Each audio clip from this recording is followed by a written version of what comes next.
नमस्कार।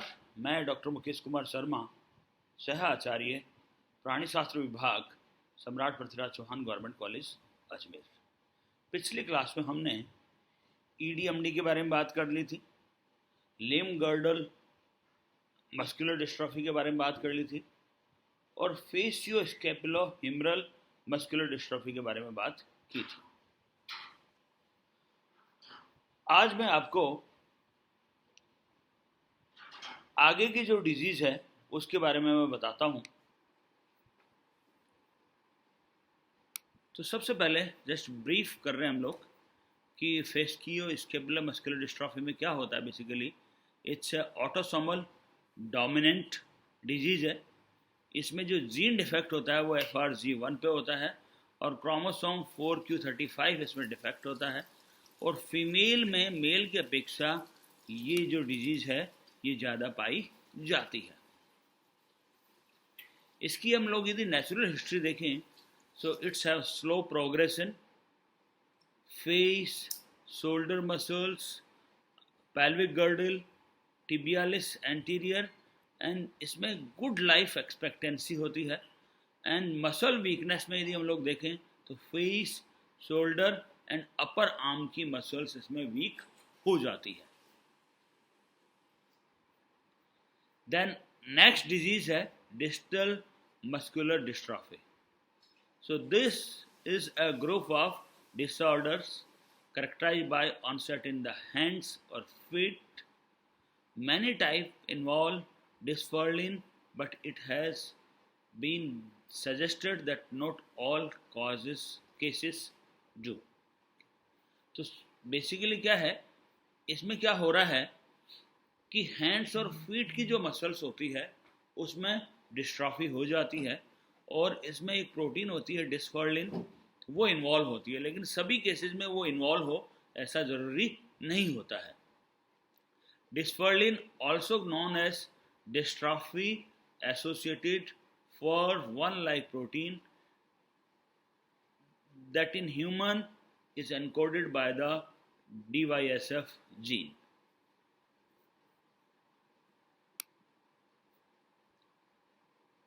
So you can see in this picture hands muscles और feet muscles जो होती है, जो कि distal muscles है, वो उनमें है ना जो abnormality हो जाती है, तो इस वजह से ये disease होती है। This is a autosomal dominant trait. It is rare in this dysferlin protein defect and age of onset is after 45 years. ये बड़ा इम्पॉर्टेंट है कि 45 साल की एज के बाद में इस डिजीज की शुरुआत होती है। In initial involvement intrinsic hands and calves, tibialis posterior, spread proximally and normal sensation. तो ये शुरुआत में है ना जो इंट्रिंसिक हेड्स पे चालू होती है, क्लेव्स पे चालू होती है, देन धीरे धीरे प्रॉक्सिमली ये स्प्रेड होती है और इसमें जो सेंसेशन होता है वो नॉर्मल होता है। देन अगली डिजीज है कॉन्जेनिटल मस्कुलर डिस्ट्रॉफी। इसकी यदि हम इटियोलॉजी देखें तो it's autosomal recessive disease and in this integrin and fugutin were defected and इसकी एपिडेमियोलॉजी में यदि हम लोग देखें तो इट्स अ रेयर और both male and females are affected by this congenital muscular dystrophy disease. Clinical manifestation involves stiffness of the joints and congenital hip dislocation, subluxation. Subluxation is an incomplete or partial dislocation of a joint or organs. Achilles tendon contracture, talipus equinoris जिसको कि हम लोग club foot भी कहते हैं, and scoliosis जो कि हम लोग पिछले क्लासेस में डिस्कस कर चुके हैं। तो इसके क्लिनिकल मैनिफेस्टेशन में हो क्या रहा है, स्टिफनेस ऑफ जॉइंट हो रहा है, कंजेनिटल हिप डिस्लोकेशन हो रहा है और सब लक्सेशन हो रहा है, जिसको हम बता चुके हैं कि इनकम्प्लीट अथवा partial dislocation of a joint और ऑर्गन हो रहा है। एक्किलिस टेंडन कंट्रक्चर हो रहा है, क्लब फुट हो रहा है, और साथ में स्कॉलियोसिस इस डिजीज में हो जाता है। ये जो कॉन्जेनिटिकल मायोटोनिक डिस्ट्रॉफी नियोनेटाइज की यदि हम लोग इश्यूज देखें जो कि इन्फेंट्स में है ना जो अफेक्ट हो जाते हैं, तो होता क्या है, poor motivation, concentration, mental retardation or delays, swallowing and feeding difficulties, bowel and bladder delays, possible club feet, tight heel coats, poor head control, ear infections, facial weakness, speech problems, respiratory distress और floppy baby जिसमें कि poor muscle tones होती है। तो ये जो basically issues होते हैं जो कि लगभग सभी इन्फेंट्स में होते हैं, और ये प्यूबर्टी ईयर्स तक है ना जो ये मेंटेन रहते हैं। तो ये जो इश्यूज हैं ये इस कंजेनिटिकल मस्कुलर डिस्ट्रॉफी में पाए जाते हैं। अब अगली मस्कुलर डिस्ट्रॉफी है ओक्यूलोफेरेंजियल मस्कुलर डिस्ट्रॉफी। ये भी एक ऑटोसोमल डोमिनेंट मस्कुलर डिस्ट्रॉफी होती है। इसकी जो एज यदि हम लोग देखें, इसकी ऑनसेट की एज देखें, तो ये थर्ड डिकेड यानी 30 साल के बाद में ये चालू होती है। फेरेंजियल इन्वॉल्वमेंट इसमें होता है। ये आप देखिए, ये ओक्यूलोफेरेंजियल मस्कुलर डिस्ट्रॉफी में आंख इस प्रकार की हो जाती है और फेरेंज में भी इसमें अफेक्ट हो जाता है। देन अगली डिजीज है मायोटोनिक मस्कुलर डिस्ट्रॉफी।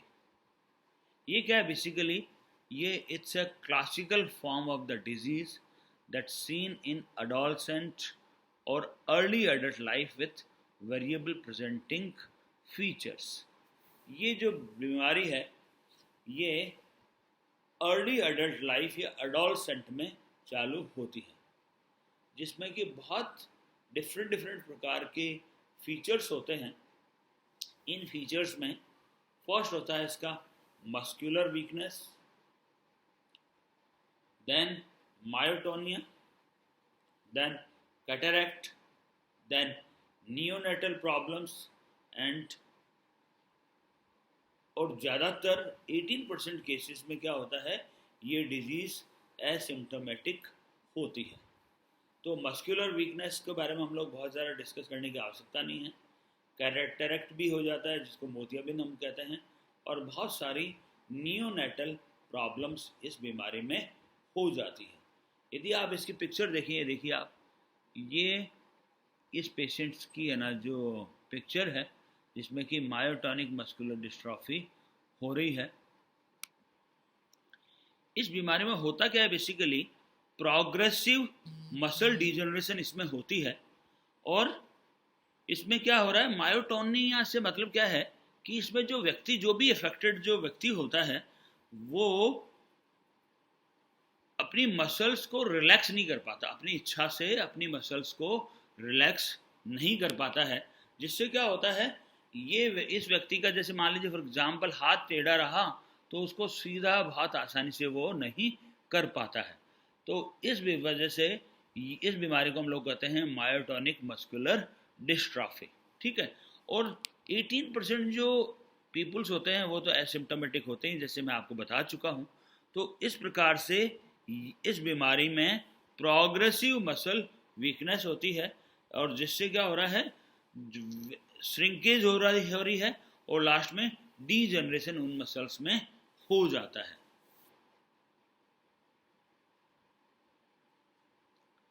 तो आज हमने मस्कुलर डिस्ट्रॉफी डिजीज ख़त्म कर दी है, समाप्त कर दिया है ये टॉपिक। यदि इसमें कोई प्रॉब्लम हो अथवा आपकी कोई क्वेरीज हो तो आप मेरे ईमेल अथवा मेरे मोबाइल नंबर पे कांटेक्ट कर सकते हैं। धन्यवाद।